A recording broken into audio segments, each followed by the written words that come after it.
नमस्कार, मैं हूं अमित और आप देख रहे हैं सच न्यूज़ जागो। आज की सबसे बड़ी खबर। आज हम पहुंच चुके हैं वृंदावन गांव में। हमारे साथ जुड़ चुके हैं बुजुर्ग दादाजी हैं। हम इनसे वार्ता करना चाहेंगे और जो देश में समस्याएं हैं उस पर आज चर्चा करेंगे दादाजी से, क्या सही हो रहा है क्या गलत हो रहा है। तो सर, सबसे पहले तो दादाजी आप अपना परिचय दे दीजिए।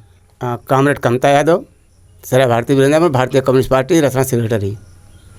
हम आपसे जानना चाहेंगे जो देश में तमाम प्रकार की समस्याएं हैं उस पर आज चर्चा करेंगे।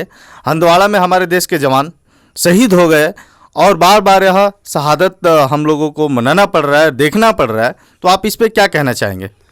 ये हमारे जो देश के शहीद हो रहे हैं, चाहे पाकिस्तान बॉर्डर पर हों या चीन बॉर्डर पर हों, ये हमारी सारी कमियां जो हमारी वर्तमान सरकार है मोदी जी का है।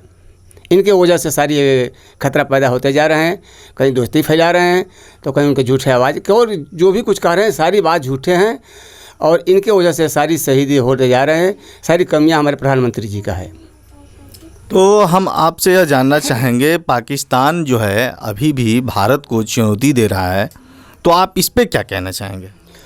अगर भारत पे पाकिस्तान चुनौती दे रहा है तो सरकार को चाहिए कि हम भी चुनौती दें और उनका मुंह तोड़ जवाब दें, लेकिन ये सरकार यह काम करने में असमर्थ है।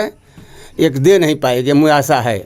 और बार बार पाकिस्तान धमकी दे रही है तो इनको ईंट का जवाब पत्थर से देना चाहिए प्रधानमंत्री को। मैं प्रधानमंत्री से आग्रह करूंगा कि अगर पाकिस्तान धमकी दे रही है तो आप उनसे कई सौ गुना बढ़ करके उनकी मुकाबला करें और धमकी दें। सरकारी संपत्तियों का निजीकरण किया जा रहा है, आप इस पर क्या कहना चाहेंगे? सरकारी संपत्ति की जो किसी ज़माने में अन्य सरकार थी तो राष्ट्रीयकरण किया। जो सरकार निजीकरण कर रही है, इसके पहले जो सरकार थी कम्युनिस्ट पार्टी ने दबाव दे करके और राष्ट्रीयकरण कराई। बैंक हुआ, कारखाने हुए, सूती मिल हुआ, कपड़ा मिल हुआ, कम्युनिस्ट पार्टी दबाव दे करके और कांग्रेस की सरकार थी, श्रीमती इंदिरा गांधी की सरकार थी, तो कम्युनिस्ट पार्टी ने राष्ट्रीयकरण कराई। उसके बाद जब मोदी जी की वर्तमान में सरकार आई है तो फिर इसको जो है राष्ट्रीयकरण कराई भारतीय कम्युनिस्ट पार्टी मिल करके इनके कांग्रेसियों से। अब जब भाजपा की सरकार आई है मोदी जी की, तो फिर उसी चीज़ को राष्ट्रीयकरण हटा करके और निजीकरण कर रहे हैं। यह नहीं होनी चाहिए। इसलिए हमारे हिंदुस्तान के किसान, मजदूर, दुकानदार, तमाम जितने लोग हैं उनके लिए बहुत घातक होगा। हमारे आपका हिंदुस्तान, पूरे हिंदुस्तान घाटा में जाएगा। इसलिए इनको निजीकरण पर रोक लगानी चाहिए और हम लोग रोक लगा रहे हैं कि निजीकरण नहीं होनी चाहिए।